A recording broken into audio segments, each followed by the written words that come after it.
안녕하세요. 한라산 불곰입니다. 이번 시간에는 한국투자증권의 모회사이자 카카오뱅크의 2대 주주인 한국금융지주라는 기업에 대해서 정리해 보겠습니다. 한국금융지주는 시가총액 4.3조로 코스피 64위의 기업입니다.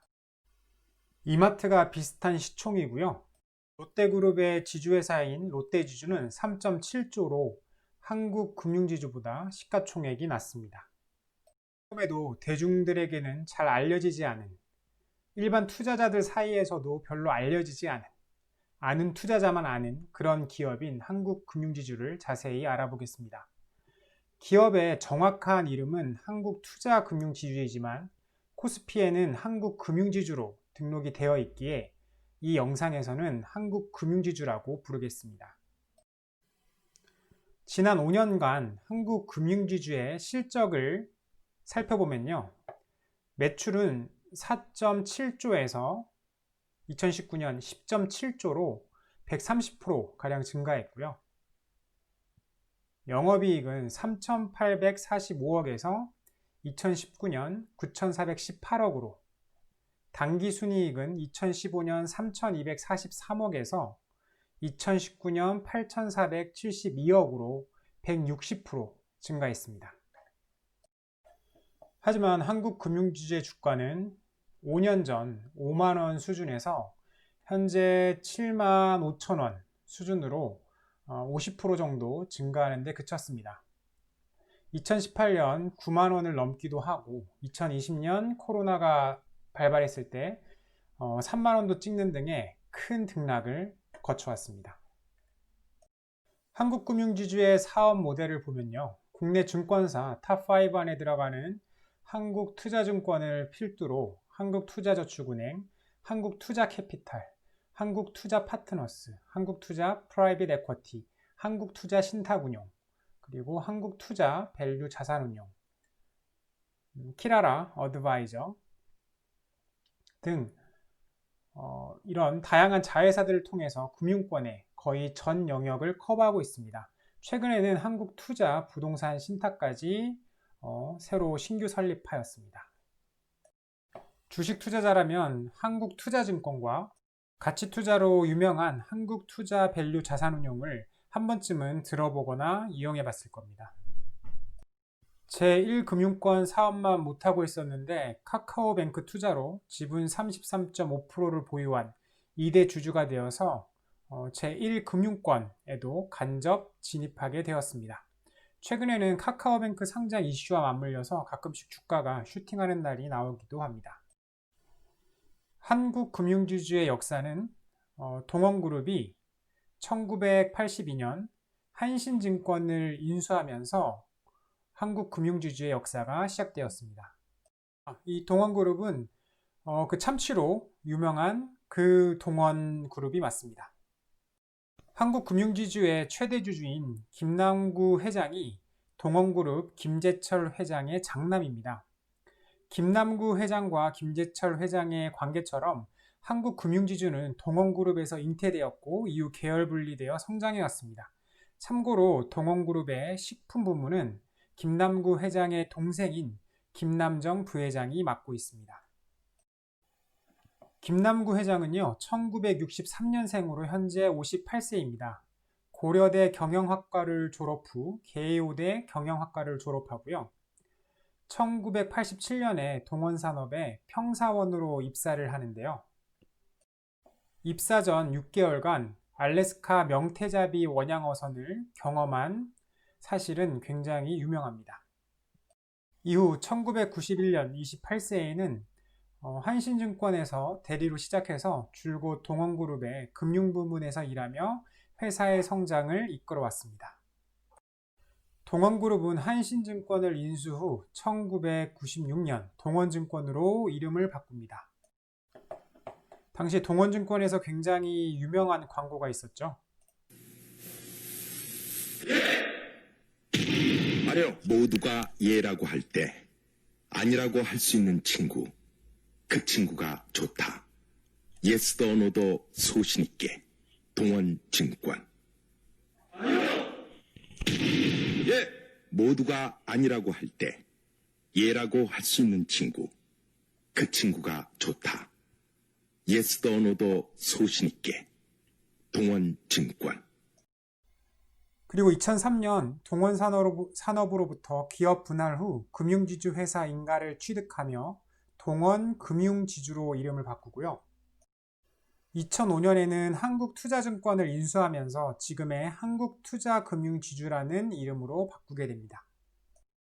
이후 다수의 인수합병과 금융자회사 설립 등을 통해 기업의 사업 영역을 넓히면서 규모를 계속 키워나가며 현재의 한국금융지주로 성장합니다. 지분구조는 김남구 회장이 20.7%, 국민연금공단이 13.5%, 자사주가 5.36%고요. 외국인 지분이 30.84%입니다.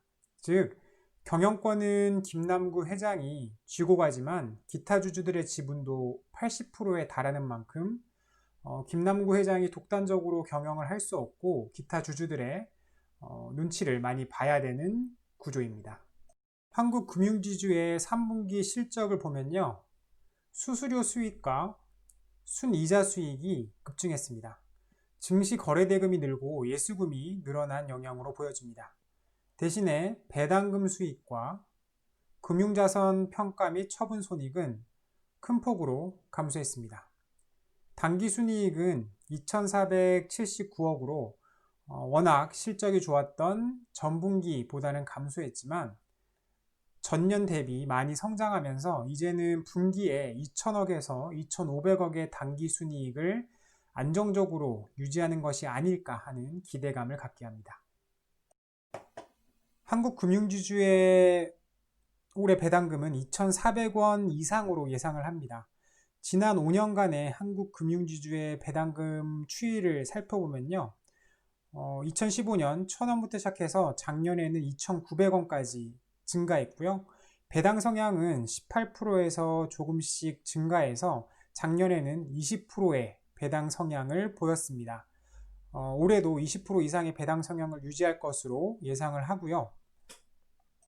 3분기까지의 누적 EPS가 8,900원인데 4분기에도 당기순이익 2,500억 선을 유지하면 최종 EPS는 12,000원 정도로 예상을 합니다. 20%의 배당 성향을 적용하면 주당 2,400원이 되는 것이죠. 한국금융지주의 보통주 주가 대비 예상 시가 배당률은 3.1% 정도입니다. 참고로 작년에는 주가가 조금 낮았기 때문에 시가 배당률이 4% 정도였네요.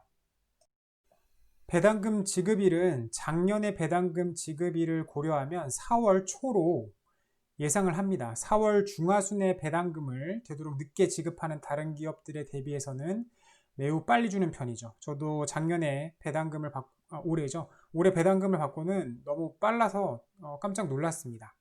그리고 내년 4월에 배당금을 지급받기 위해서는 올해 12월 28일까지 한국금융지주나 한국금융지주 우의 주식을 매수해야 합니다. 참고로 한국금융지주 우의 2020년 11월 26일 장 마감 종가 기준 67,000원으로요. 보통주와는 20% 정도의 계리율이 발생하고 있습니다. 특이하게 한국금융지주 우의 배당금은 보통주보다 62원이 더 많습니다. 만약 올해 보통주 배당금이 2,400원이라면 한국금융지주 우의 경우에는 배당금이 2,462원이 되는 것이죠. 그럴 경우 67,000원 대비 예상 시가 배당률은 4.06%입니다. 종합해 보면요. 지난 5년간의 실적을 봤을 때 이보다 더 완벽할 수는 없었습니다. 매출과 이익이 계속 증가했죠. 금융권 전 영역을 커버하는 자회사들이 돈을 잘 벌어들이고 있고 지분 33.5%를 보유 중인 카카오뱅크 역시 순이익이 급증, 여기에 상장까지 준비하면서 시장에 많은 관심을 받고 있습니다.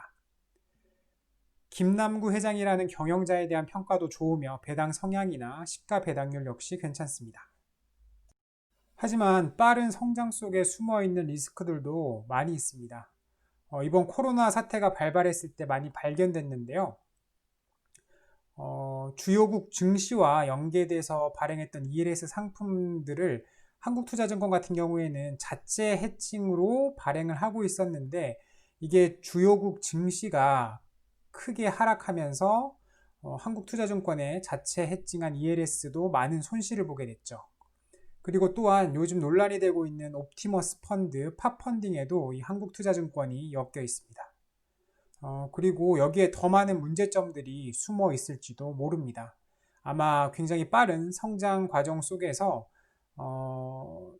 쌓여왔던 그런 문제점들이겠죠.